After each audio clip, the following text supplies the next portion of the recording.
generations ahead. Not that white America need necessarily brag about its out-of-wedlock birth rate, which is substantial, but how big a roadblock was Mr. Moynihan right? In other words, the breakdown in the family. Let me say, Doctor, go ahead. You mentioned that Moynihan report, and that Moynihan report of '69 began to say that we were moving toward two different societies, one black and one white. And the reason why that report was able to point that out was due to the fact that there was local control. And you heard the judge talk about there's a disconnect. If you go back to schools, they were locally controlled with local school boards, and teachers were in place of the parents in locus parentis. You don't have in locus parentis guiding the schools as during our generation. So now a student goes to a school that is no longer in his or her community. And so there's not, you could go next door, the person who owned the supermarket, your parents knew, of course the barber, the person knew, and different things. Now communities are not such as that simple. So now we gotta find a way to get local back into the schools. We're building a new school right here in our city of Little Rock. And how do you get that new school which is on the skirts, buy-in from the community so that people will feel the need to work with the young people in the form of tutoring, mentoring, advising, so that they gain a sense of belonging. Because right now, students don't have a sense of belonging because they see a lot of division. Dr. I actually want to say that one of the things that I want to say to our young people is that you don't have to be an icon to matter.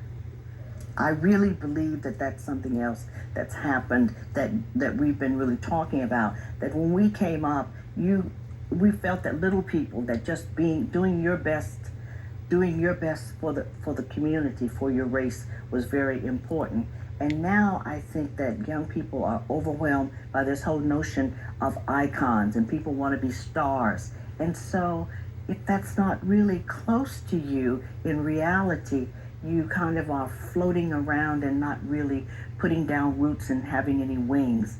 And I think that we all are examples of people who we weren't stars.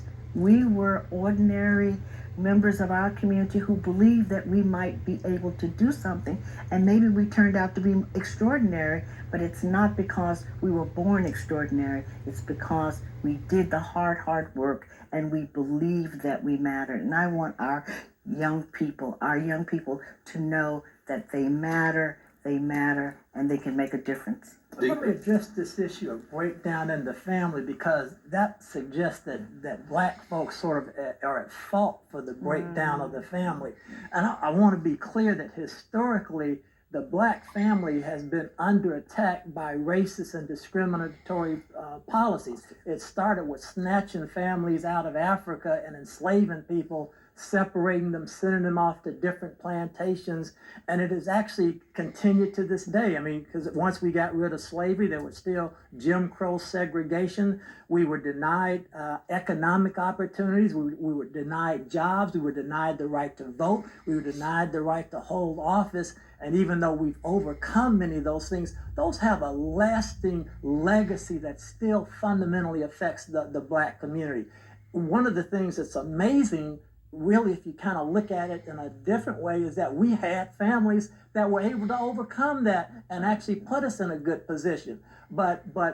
So I agree that there are issues with the breakdown of the family, but I don't want to miss how that came to be and what's to blame for that. And that really is racism and discriminatory policies practiced by, I guess in one sense, our economy, our government, and the majority control in society. And I think we can ever lose sight of that, because I still think America owes black folks, I guess we put the Indian folks in there as well, they still owe something to these people that sort of undo some of the significant past injustices and past harms that were done to our community. We are out of time for our over-the-air version of this broadcast, but, and I'm just now informing the control room of this, we would like to continue this conversation. It's too good to quit.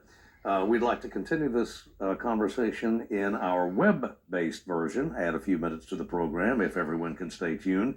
In the meantime, we thank you very much for tuning in to this over-the-air version, and we'll see you next week for Arkansas Week on Arkansas PBS.